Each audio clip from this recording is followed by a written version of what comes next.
Good morning, friends! So, ayun nga, naglabas yung NEDA ng budget ng mga para hindi ka mai-consider na food poor ay kailangan may budget ka na 64 pesos or 21 pesos per meal. So, well, sa mahal naman talaga ng bilihin ngayon, paano pa magkakasya yun, diba?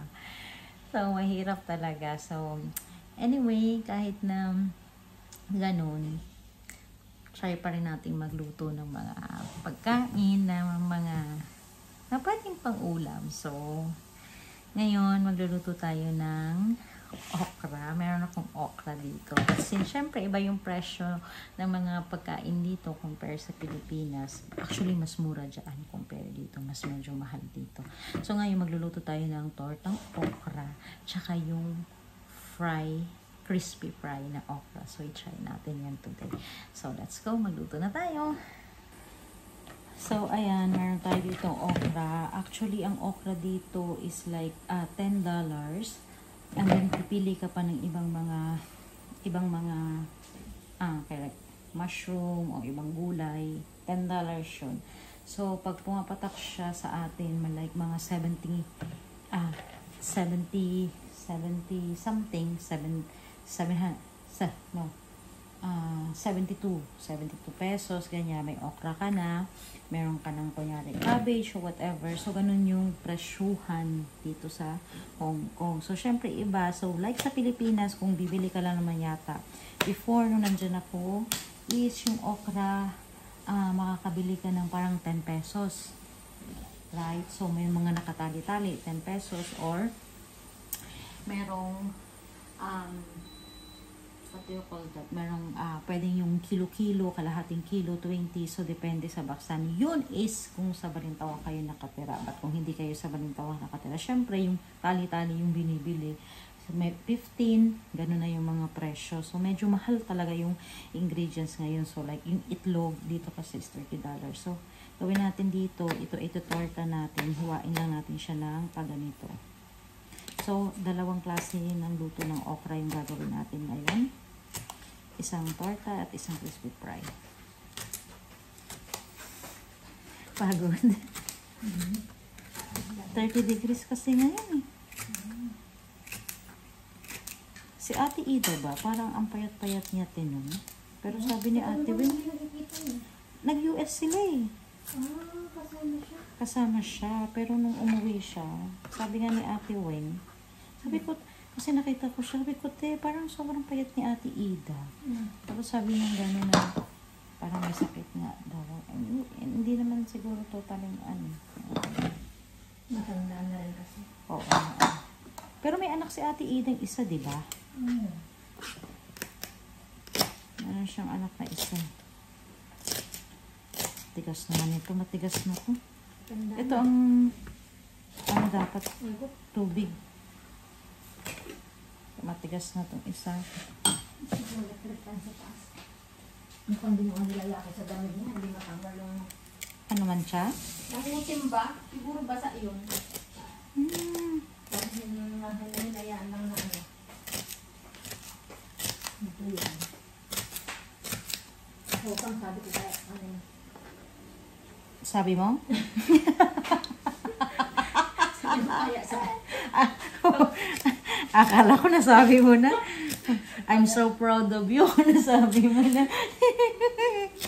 Galitan ko ka. Maligtad na. How come? So, ayan. Ang gagawin natin, dahil nga tipid-tipid tayo, 4 yung gagawin natin na crispy fry. And then, ito yung tortang na talong okra. So, meron kasing matigas. So, ang ginagawa ko dun sa matigas para healthy living din tayo is binababad natin sa tubig. Yan yung iniinom natin na water. So, ayun nga, kahit na mahirap yung buhay, tayo ay maging masaya pa rin. Nagpapasalamat tayo sa Panginoon kasi tayo ay nabuhay. So, pag na tayong mag-complain kasi the more tayo na magko-complain, the more nabibigat ang ating life. So, dito, dahil crispy fry siya, gagawin ko lang ay hiwain natin siya. Hiwain natin siya na parang ganito. Yan. Kasi sasawsaw lang natin sa itlog at breadcrumbs. Lagyan nyo rin kung dayahin para makatipid kayo, iba-ibang. So, assuming na meron kayo ng mga mantika, and then isa pala na advice guys, mas makakamura talaga kayo pag bumibili nga kayo ng maramihan. Pero since nga kung walang budget, naintindihan ko naman kung walang budget na pumili ng mga so tingi-tingi, so din na tayo. Pero mas maganda pag may pera na kayo, pag nagsahod, sikapin nyo nang bumili na ng mantika, unahin nyo yung mga bagay na mga kailangan. Itlog, isang tray, kasi mas makakatipid tayo ganun. Minsan sa pagbabudget lang. So, yan. Ganun. And then, ito kasi, meron akong, ayoko kasi ito siya masayang. So, ihalo ko rin siya dito sa aking torta. So, it's up to you kung, kung wala naman kasi nga, dagdag budget pa to, diba? Magkano din yung dahon ng sibuyas yung sa atin, dagdag budget din to. So, huwag nyo na isama. So, since ako meron ditong available, ilagay na natin. Kaya nga lagi ko sinasabi, ang pagluluto ay adjust lang. Minsan, dapat din tayo maging creative sa ating pagluluto para tayo ay makatipid. Yan. So, i-mix na natin to. And then, alagyan natin siya ng itlog. But since alam ko yung mga bata, hindi din naman kasi sila mahilig sa lalo na itong mga parsley, nilagay ko lang naman talaga din siya. Dahil nga meron ako. Pero mas better, huwag nyo na siyang lagyan. And then, ito ko muna yung gagawin natin unahin. Kasi nga, isasawsaw natin to sa egg. And then, yung matitira kasi na egg, doon na natin siya ilalagay sa ating torta.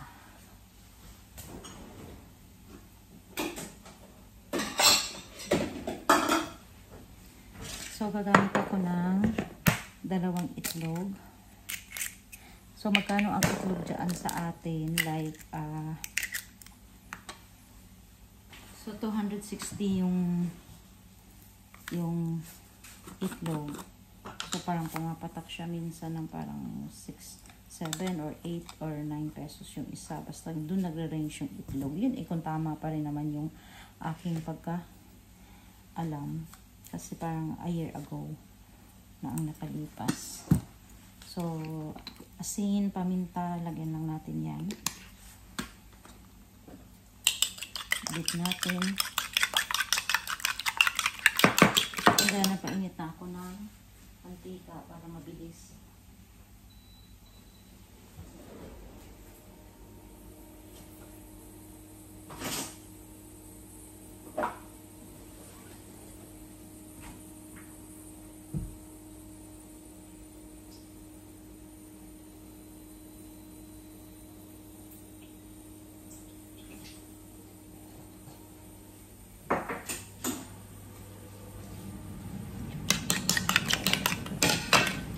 So, ito, isasawsaw lang natin siya dito sa egg. And then, sasawsaw lang natin siya sa breadcrumbs. So, kung mga breadcrumbs, meron naman yata dyan mga tag 10 pesos, right? So, pag bumili naman kasi kayo ng mga ganito, hindi nyo naman din, di ba, mauubos, may tira pa. So, pwede nyo pa siyang gamitin for the next nyo pang recipe. Actually, pag sa mga bata, masuso talaga nila yung mga fry.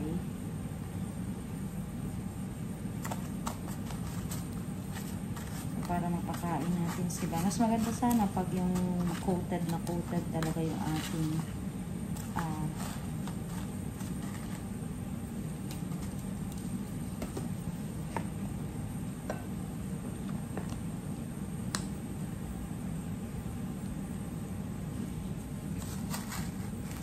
I think kung dyan meron na kayong mga sa bahay, ibang ingredients, kasya talaga. Pero syempre pag umpisa pa lang na may mimili pa lang kayo ng mga ingredients, ano talaga,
nakatira doon sa ating sinapsawan kanina. Tapos ilagay na natin itong breadcrumbs. Para wala na, ubos na. Ayoko na kasi maglagay sa box. Pero yun nga, pag ganyan sa Pilipinas, for sure, pag ganito namang unam, okra, itlog, baka kakasya na lang sa 21. Yun nga lang pag hindi kumakain yung mga bata.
Sunog at para maluto pa yung mga okra.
ating 21 pesos na ulam.